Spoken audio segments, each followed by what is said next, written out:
وأنتم مسلمون. أما بعد فإن أحسن الكلام كلام الله وأحسن الهدي هدي محمد صلى الله عليه وسلم وشر الأمور محدثاتها وكل محدثة بدعة وكل بدعة ضلالة وكل ضلالة في النار. اللهم انفعنا بما علمتنا وعلمنا ما ينفعنا وزدنا علما. أعوذ بالله السميع العليم من الشيطان الرجيم. بسم الله الرحمن الرحيم. لعن الذين كفروا من بني إسرائيل على لسان داود وعيسى بن مريم ذلك بما عصوا وكانوا يعتدون. ہر قسم کی حمد و ثنا اللہ وحدہ لا شریک کے لیے جو پوری کائنات کا خالق مالک و رازق ہے. درود و سلام امام الانبیاء سید الانبیاء جناب محمد الرسول اللہ صلی اللہ علیہ وآلہ وسلم پر. حضرات گرامی، پچھلے تینوں خطبات جمعہ ہم نے اس موضوع پر پڑھائے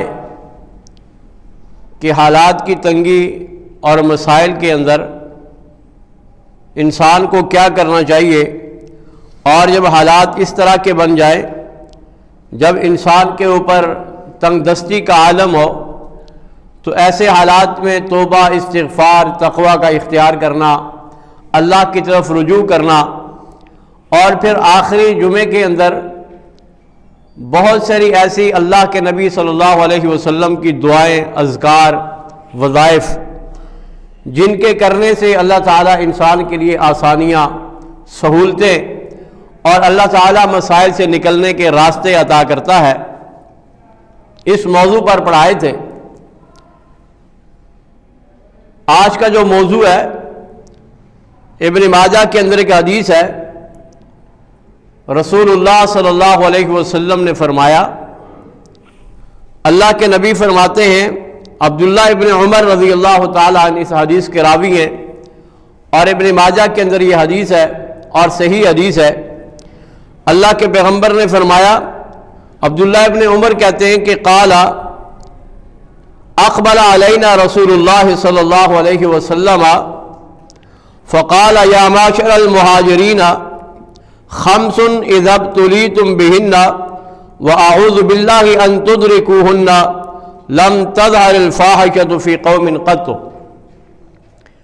عبداللہ ابن عمر کہتے ہیں کہ رسول اللہ صلی اللہ علیہ وسلم ہماری طرف متوجہ ہوئے، اور اللہ کے نبی صلی اللہ علیہ وسلم متوجہ ہونے کے بعد اپنے صحابہ کی طرف فرمایا کہ یا معاشر المہاجرین، اے مہاجروں کی جماعت. اللہ کے نبی علیہ الصلوۃ والسلام اپنے صحابہ سے خطاب کر رہے ہیں اور فرما رہے ہیں کہ یا معاشر المہاجرین، اے مہاجرین کی جماعت، خمس اذا ابتلیتم بہن، 5 قسم کے گناہ ہیں، 5 قسم کی خصلتیں، عادتیں ایسی ہیں. اذا ابتلیتم بہن، جب قوم، جب لوگ، جب امت ان کے اندر مبتلا ہو جاتی ہے، تو فرمایا اعوذ باللہ ان تدرکوہن. رسول اللہ صلی اللہ علیہ وسلم نے فرمایا کہ میں اللہ سے پناہ مانگتا ہوں. کس بات کی پناہ مانگتا ہوں؟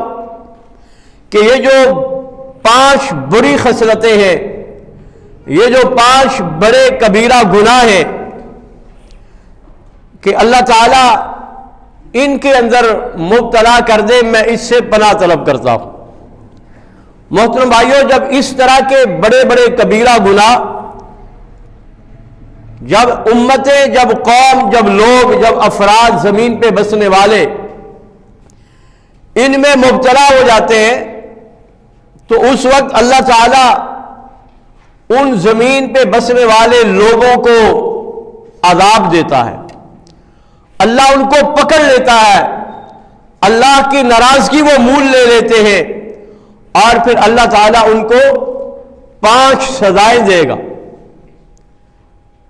میں نے پہلے بھی عرض کیا تھا کہ زمین پہ کوئی بھی فتنہ فساد، کوئی بھی آسانی یا پریشانی وہ انسان کے اعمال کا نتیجہ ہوا کرتا ہے، وہ ہمارے گناہوں کا نتیجہ ہوا کرتا ہے۔ رسول اللہ صلی اللہ علیہ وسلم اس سے پناہ طلب کر رہے ہیں، کہتے ہیں اعوذ باللہ ان تدرکوہن، فرمایا کہ میں اس سے پناہ طلب کرتا ہوں کہ اس کے اندر مبتلا ہو جائے۔ ہمیں بھی اللہ تعالیٰ سے ہمیشہ گناہوں سے اجتناب کرنا چاہیے، اللہ تعالیٰ کی پناہ میں آنا چاہیے اور شیطان کے وار سے اپنے آپ کو بچانا چاہیے، ہمیشہ اللہ تعالیٰ سے دعائیں کرتے رہنا چاہیے۔ فرمایا لم تظہر الفاحشۃ فی قوم قط، سب سے پہلا گناہ کیا ہے؟ جب یہ گناہ امت کے اندر، معاشرے کے اندر، کسی سوسائٹی میں عام ہو جایا کرتے ہیں تو پھر اللہ کی گرفت ہوتی ہے، پھر اللہ پکڑ لیا کرتا ہے۔ فرمایا پہلا گناہ کیا ہے؟ وہ پہلا یہ ہے کہ جب کسی قوم میں، جب کسی معاشرے میں، جب کسی علاقے میں، جب کسی سوسائٹی میں فحاشی، بے حیائی، عریانی، بدکاری، زناکاری عام ہو جائے، اعلانیہ سطح پہ ہو۔ محترم بھائیوں، آج اگر ہم اپنے معاشرے پہ دیکھیں، آج اگر ہم اپنے ارد گرد نظر دوڑائیں تو آج فحاشی، بے حیائی، عریانی، ہر طرف بے حیائی کے بازار گرم ہیں، اور یہ قیامت کی نشانیوں میں سے ایک نشانی بھی ہے کہ عورت بازار کی زینت بن جائے گی، عورت بازار کی زینت بن جائے گی۔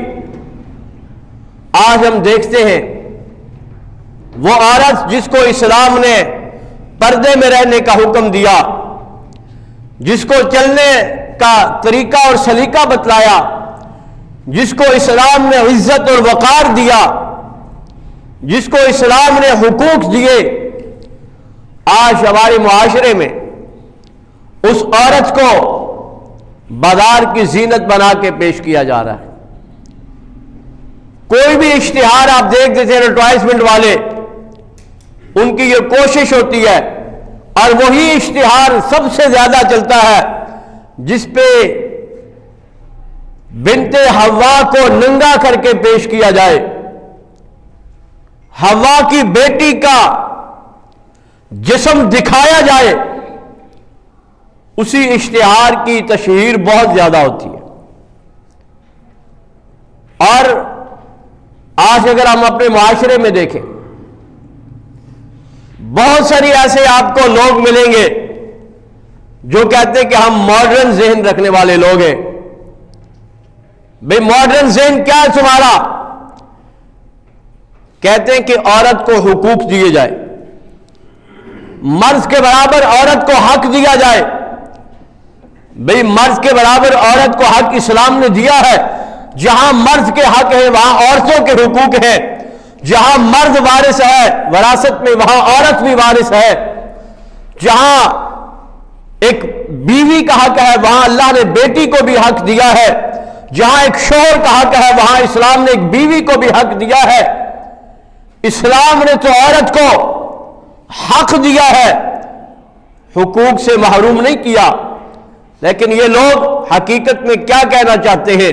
وہ کہنا یہ چاہتے ہیں کہ اسلام نے عورت کو جو باحیا، باپردہ، با کردار بنایا ہے، ہم اس عورت کے حیا کو، اس کے پردے کو، اس کے برقعے کو، اس کی چادر کو ہم نوچ ڈالنا چاہتے ہیں۔ یہ عورت گھر کی زینت نہ بنے، یہ بازار کی زینت بن جائے۔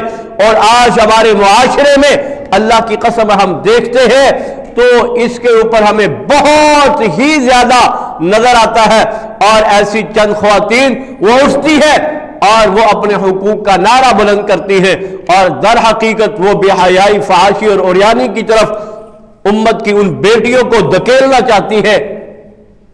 محترم بھائیو، اللہ کے پیغمبر نے کہا ان 5 گناہوں میں سے ایک گناہ یہ ہے کہ جس گناہ کی وجہ سے اللہ ناراض ہو جایا کرتا ہے، اور پھر معاشروں پہ اللہ کی طرف سے، انسانوں پہ اللہ کی طرف سے پکڑ آ جایا کرتی ہے۔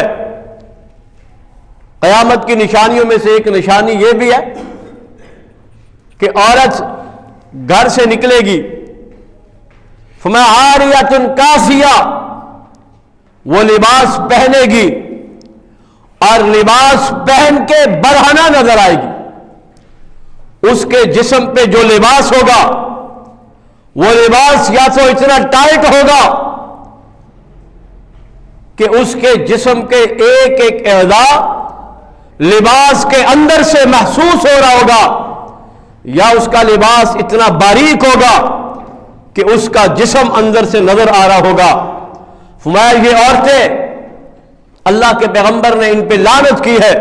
فرمایا اللہ کی لعنت ہے ایسی عورتوں پہ جو بازار میں نکلتی ہے، بازار کی زینت بن کے نکلتی ہے، بے حیائی فحاشی کو ہوا دیتی ہے اور خود بھی مائل ہوتی ہے، اور لوگوں کو اپنی چال ڈھال سے، اپنے لباس سے، اپنے بود و باش سے وہ لوگوں کو اپنی طرف مائل کر کے بے حیائی اور فحاشی کی دعوت دے رہی ہوتی ہے۔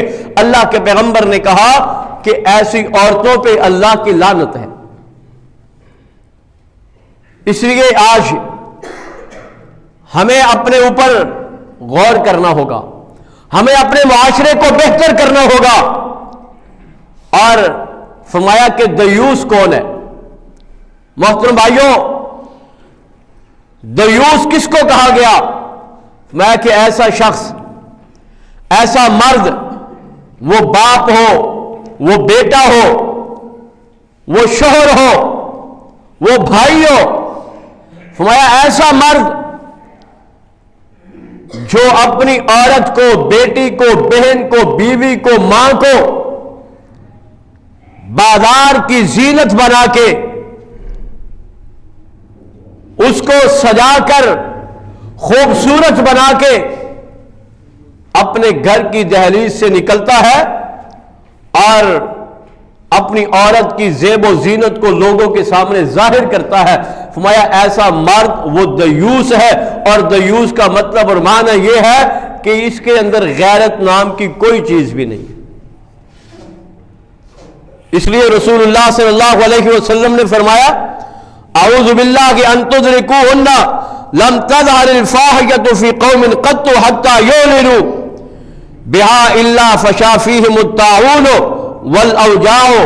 فرمایا اللہ کے پیغمبر نے کہا اس گناہ کی وجہ سے اللہ رب العالمین انسانوں کے اوپر طاعون کی بیماریاں نازل کر دیتا ہے۔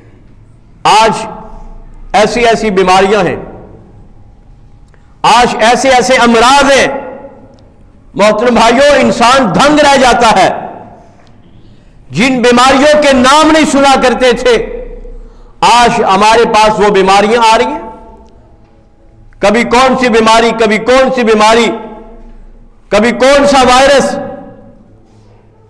یہ ان گناہوں کی وجہ سے ہے۔ فرمایا اللہ تعالیٰ ایسی قوموں کے اوپر طاعون کو، بیماریوں کو اللہ تعالیٰ مسلط کر دیا کرتا ہے، اور اس بے حیائی، فحاشی اور عریانی کی وجہ سے بے شمار بیماریاں ہیں جو جنم لیتی ہیں۔ اس لیے اس معاشرے کو ہمیں درست کرنا ہوگا، اور اس معاشرے کو درست کرنے میں میرا بھی کردار ہونا چاہیے، میرا بھی کردار ہے، کیونکہ میں بھی اس معاشرے کا رہنے والا ایک فرد ہوں۔ تو اللہ کے پیغمبر نے کہا کہ یہ جو گناہ ہے بے حیائی کا، فحاشی کا، فسق و فجور کا، نافرمانی کا، فرمایا جب یہ قوم کے اندر آ جاتا ہے تو پھر اللہ رب العالمین ایسی قوموں کو اپنی پکڑ میں لے لیا کرتا ہے۔ اللہ کے پیغمبر نے کہا وَلَمْ يَنْقُصُ الْمِكْيَالَ وَالْمِيزَانَ إِلَّا أُخِذُوا بِالسِّنِينَ